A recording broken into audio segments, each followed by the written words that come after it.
never love you back. You're 23.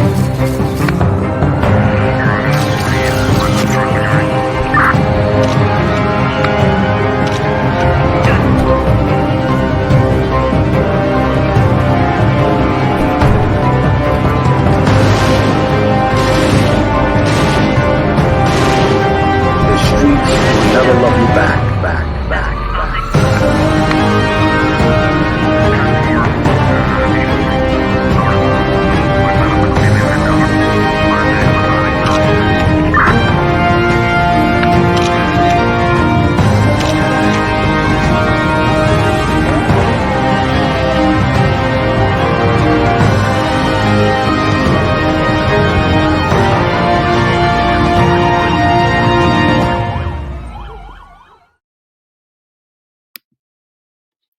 Hey guys, well, today I'm going to give you part 3 of my time in Lewisburg Penitentiary. The Lewisburg Chronicles, we'll call them, okay?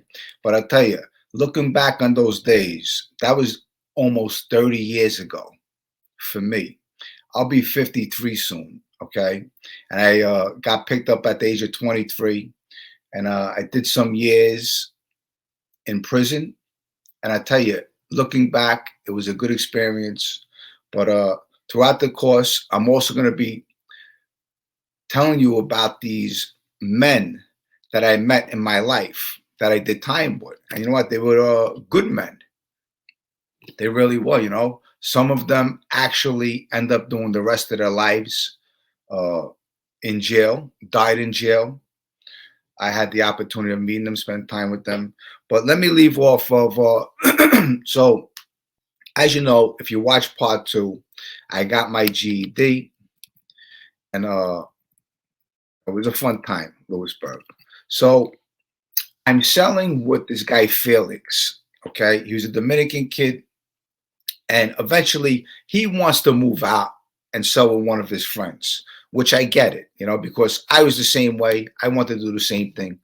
So, you know, you want to sell with your own kind. Everyone wants to sell with their own kind because you don't want to get the celly from a horror. You know, it's going to destroy your whole bid. You're going to end up killing the motherfucker. And you know what? That's it. You spend the rest of your life in jail because you find a lot of guys that don't know how to do time. So you want to get somebody that, you know, knows how to do time. You know, when you come in the cell and he's hanging out, eventually you get your time, he gets his time, you know, and that's the way you do time. I'm saying you have to give each other some time in the cell. I mean, step out, go for a walk. I mean, then you come back, then you know what? He gives you your time, you step out, he does his thing. And, you know, because you need a little time alone sometimes, you know, to put your fucking mind back together, you know, because when you're in prison, you're walking on eggshells, especially in a max. You get killed any time you could get killed if you're running around with the wrong people, you know. But I ran around with the good people, and I'll tell you, these guys were really good people. So anyway, an old timer comes in by the name of Chucky Flynn. Okay, Chucky Flynn was a Boston guy. Okay, I'll tell you, a sharp guy, tough guy, gentleman, fit, gray hair, maybe 6'2", score guy, took no bullshit. So he comes to Lewisburg, and he comes to J Block, and I get to sell with Chucky Flynn. Now, anybody that is from Boston or around that way knows about Chucky Flynn. Chucky Flynn is probably a legend down there. Stand-up guy, bank robber, score guy, and street guy. So I spent some time with Chucky, and I had some fun times with him. He used to walk the track a lot. A very healthy guy, very smart guy. Loved talking about bank robberies. So he sells with me. I'm a young kid, and I used to make booby traps in my cell. Okay, that if you're gonna open the door or at nighttime when for example, Chucky Flynn was sleeping one time, and I put booby traps all over my cell. So he woke up one time in the middle of the night. He didn't know what I did, and he ends up getting a booby trap, dental floss all over him with a battery, and it was pretty funny and comical. you know. But I was a young kid, and those are the things I did like that. You know what I mean? I would have fun. And he would go, this fucking kid's crazy, you know? But I had a lot of conversations with Chucky Flynn, hell of a guy. I enjoyed his company. He's one of the guys that I got to meet in Lewisburg Penitentiary. So then you have a lot of other guys too, you know. As you're there, I'm there.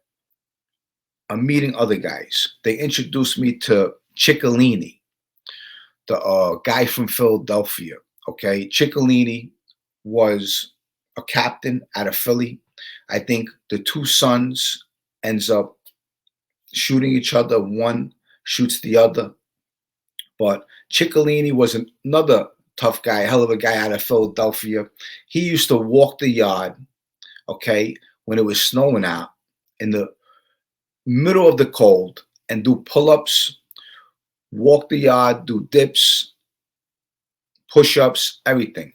He was really fit, and he was you could tell he had that face too, you know, that would scare you. But he was a gentleman. I'll tell you, we spent some time with him, and another guy I got to meet.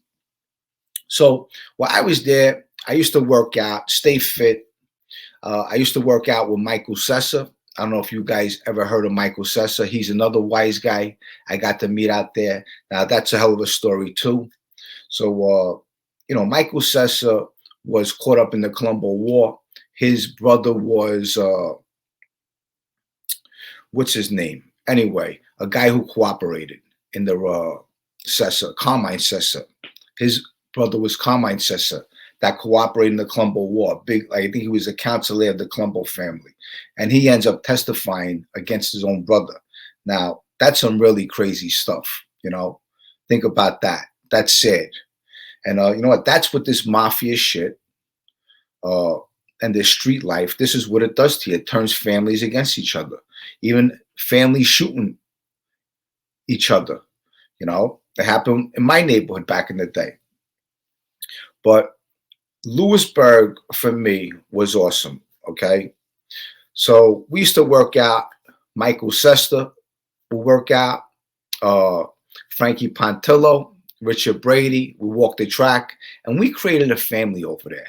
You know, eventually, Patty Della Russo comes. Joe Gambino's there. I'm telling you, look, this place was gangster heaven, really. All the gangsters are here, okay? And if they aren't there then, they were there at one time, and you know what? They keep on flowing through.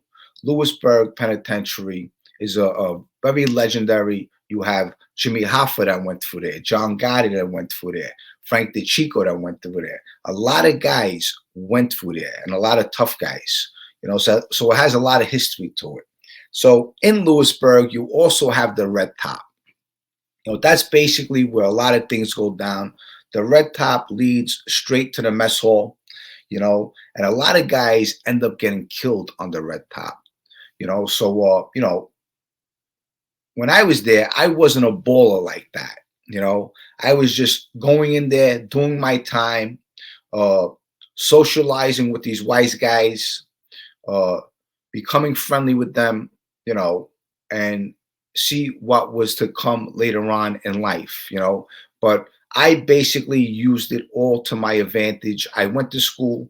Manny Madonna put me in the right direction, and I was getting my visits. I would write some letters, stay healthy, and things like that, and just do my time. You know, that's how it was. But the mess hall, I remember first going to the mess hall. Okay, Lewisburg had this big mess hall, and you know, you stand online, and one thing about these maximum security prisons, you know, you are gonna learn respect. Anyone who's there, you're gonna learn respect. If not, you're not gonna wake up. That's just the way it is, because everyone in these prisons are killers. Whether you think they're not, they are killers. Anyone could get killed while you're in prison, okay? So when I stand in line, I like to, you know, give someone a little room and give a little distance, you know, maybe 2-3 feet, because in those prisons, you don't want to step on anyone's toes, you know. And if you do, you say, you know what, excuse me, I apologize, because that's what it's all about being a gentleman, all the time, because when people see that you're a gentleman, okay, they know you're a fair guy. People that aren't gentlemen, they're just ignorant. Well, you have a lot of faces inside prison. You have the good, the bad, the ugly, the toughest motherfucker he thinks he is, but eventually, you know what? There's always someone tougher. Another guy I was in Lewisburg Penitentiary, but was a guy by the name of Dave Clary. I don't have no photos with him, but Dave Clary was a hell of a guy. Dave Clary was on the cowboy case where these guys went around kidnapping and killing drug dealers, making believe they were the police. But Dave Clary ends up going to trial, blows trial, and comes to Lewisburg. And I knew him from Otisville and MCC, so I was friendly with him. There was one time I had this beef with this Muslim kid. What happened was I was mopping the floor on J Block, you know, cleaning up, mopping. And as I'm mopping, you know, this guy is walking on my floor. And this is how petty things could get when you're inside prison. You know, you could get in trouble very easily. You know, you could just be doing your own thing, having a bad day, getting a bad letter. Maybe something's going on outside the world with your family, you know, and you can't help them. And, you know, you're not sharing it with nobody. But this is what goes inside, you know, these walls. So, you know, I'm mopping one time, and this guy, he did this once before, walked on my wet floor, and, you know, he didn't say excuse me or nothing. He just did it like he thought who he was. Because that's what you have. You have a lot of ignorant people in there, but you also have a lot of respectful people. You know, respect is taught and learned as a young kid, you know, and then it goes a long way in life. But I'm mopping. This guy walked on my floor again. And this time I said, yo, bro, the fuck, you did it the last time, you know, and you didn't say excuse me or nothing. So he catches an attitude. So I got a mop handle in my hand. Okay. I go, motherfucker. I said, I don't give a fuck about you. I'm not afraid of you. And I got the mop handle. And he shuts his door. So anyway, later on, Herbie Sperling finds out about it. He said, wow. He said, what happened? I had 2 to 3 incidents in Lewisburg. Okay. I'm going to tell you about them in the story as I tell you. This one was with this black Muslim. And Herbie comes up. He's on the first day. He hears about it. He says, Jimmy, he said, what happened? I said, Herbie, I'm mopping the floor. I said, and this guy is walking on my floor. This ain't the first time he did it. Did it once before, and he walks on it, and he don't even say, excuse me, you know, or pardon me, or something like that. You know, look, one thing about prison, bro, it's always respect. You got to respect people. If you respect people, they'll respect you back. And if they don't, you know what, eventually, listen, they're going to get theirs. But I'm telling you, listen, the respect is the biggest thing inside prison, always, and you have to demand that. So Herbie finds out. He was like, I said, no. I said, Herbie, everything's okay. And then Dave Clary finds out. Now, Dave Clary's on the other side. You know, you have the red top dividing one side and the other side. So I think Dave is in A block. I'm in J block. But Dave comes all the way to J block. He says, Jimmy, I heard you had a problem over here. Now, Dave Clary's a big guy, you know, ballsy guy. He's got a life bid. I think he overturned it, but I think he's in the street now. Anyway, if you listen to this, Dave, I wish you the best in life. You were always a good guy. You were always a gentleman inside prison, and I always see it in your character. So I hope you're doing well. But Dave Clary comes over too, and he says, Jimmy, you have a problem with these people? He says, let me know. I said, no, Dave, I'm good. He says, Jimmy, you have a problem with anybody? He says, you let me know. You know, he says, this is my life over here. I'm here forever. He says, I don't want you to be here forever. I swear that's what he said. So he came to the rescue too. Eventually, Herbie gets the Muslim guy because he's on the same tear as me. And he grabs both of us. He said, you know, you got a problem? He says, you can straighten it out. You want to go in the cell? I'm saying, you know, we could just finish it right here. It's over. And we just, you know, squashed it. It was over. But that was the first time, you know, I used Herbie. Herbie came to me and he squashed that. If not, there would definitely something that went down. And but Lewisburg, you have to watch yourself doing time. Absolutely. And that's probably any prison. You always got to be respectful. Me, basically, look, I stay to myself. Okay. Let me just show a couple pictures. Okay, this is a photo of me in Lewisburg. Okay, now these are my Spanish and my black friends right here. Okay, the kid with the mustache was from the Bronx, and the other kid was somewhere downtown. Okay, and these kids were in my dorm, and I used to eat with them. These guys, and we used to have a lot of fun. This is a blue feli suit that I'm wearing that I got from the state. What happened was when I got to Lewisburg Penitentiary, I went down on a writ. On that writ, I had to go down to the state to get sentenced, to get my 4 to 8 on top of my 57 months. So when I was done with the feds, the state was outside waiting for me. And then from there, I had to go to Rikers Island. Then from Rikers Island, I had to go downstate. From downstate, you go upstate. And, you know, I had to go see the parole board. They hit me with another 18 months when I left the feds. So, you know, this is what people don't understand. That's why I'm glad I'm telling this story, because it's very important for people to know, you know what, how I started doing my time. You know, as I'm doing my time, Paulie G's dead. They killed Paulie G. You know, they take over whatever he had. And a lot of things are going on, you know. So these are some photos. Look at this photo of me and my ex-girlfriend, okay? This is a really nice photo. Check it out. I got a couple of them, but check this out. This is a photo on the visit. This is my ex, my childhood sweetheart back in the day. Those are the blue jumpsuits used to wear on the visit, you know? And that's my girl, my ex-girl. I'm sorry. And she used to come up. And I tell you, she was a trooper. She used to come with Richard Brady's wife. We used to have some nice visits, and she did some time with me. But you know, these are the times I go back on, and I'm sharing them with you guys because you know what?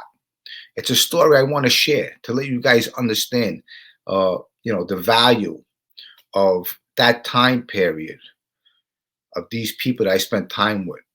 You know, looking back, I tell you, I had a lot of fun in Lewisburg. I really did. And I got dozens of photos from there. So, you know, in the course, I'm going to share them. I got a lot of photos with me and Maddie Madonna. And, you know, I'll share them in the course of time. Here's another photo of, this is a kid, Lefty. That's Nick the Greek. That's me in the middle, of course. Okay. Next to me is Michael Perna. Michael Perna is a wise guy out of Jersey. He just passed away. Rest in peace, Michael Perna. Michael Perna was a gentleman. I'll tell you the story.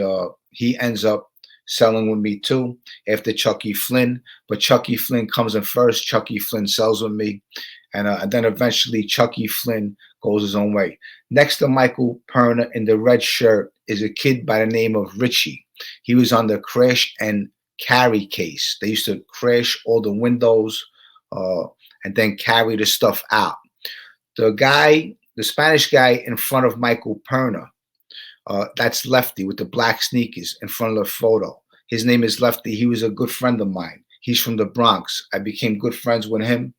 And, you know, these other guys that, you know, I did time with.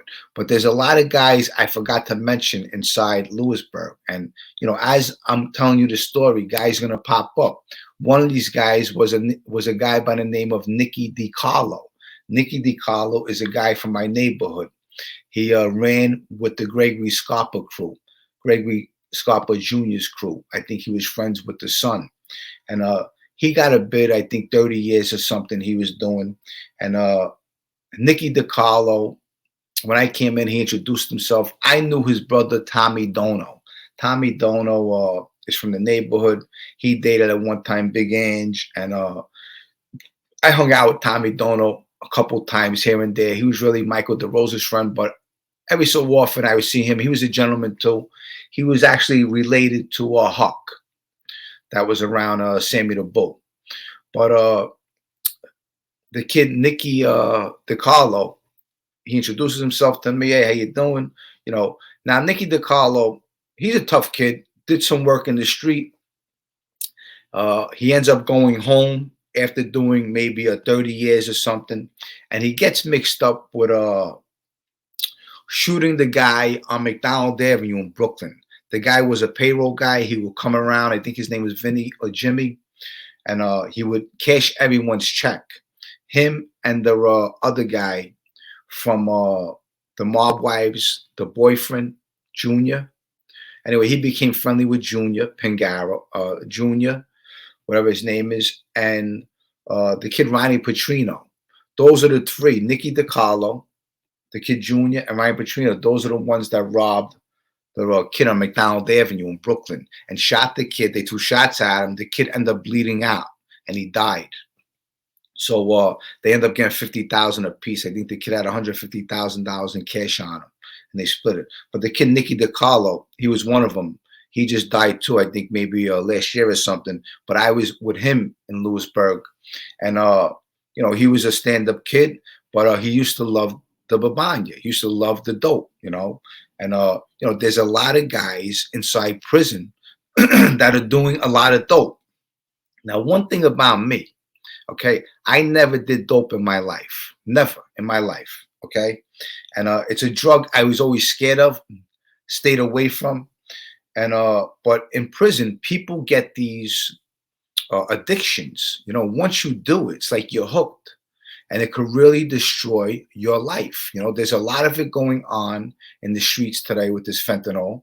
You know, a lot of young kids, people out there don't know what the fuck they're putting up their nose, and they're not waking up. It's very scary. But I'm gonna leave this off with part 3, okay? So Chucky Flynn, I'm selling with. I'm having fun with him, knocking it around with him, a couple other guys, and throughout the course of this story, I'm gonna talk about a lot of characters. You're gonna like it. So listen, I hope you like this, and everyone, listen. Please hit the like button, subscribe to my channel. I want my channel to grow. Okay, I want to do good things with it. I got some hoodies come out and stuff like that. You're gonna check them out. I'm gonna give some stuff away for sure. And listen, I love you guys. Thank you all for always supporting me, sending me kind words, and always having my back. I love you guys, and I'll see you in my next video. Bye, guys.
The streets will never love you back.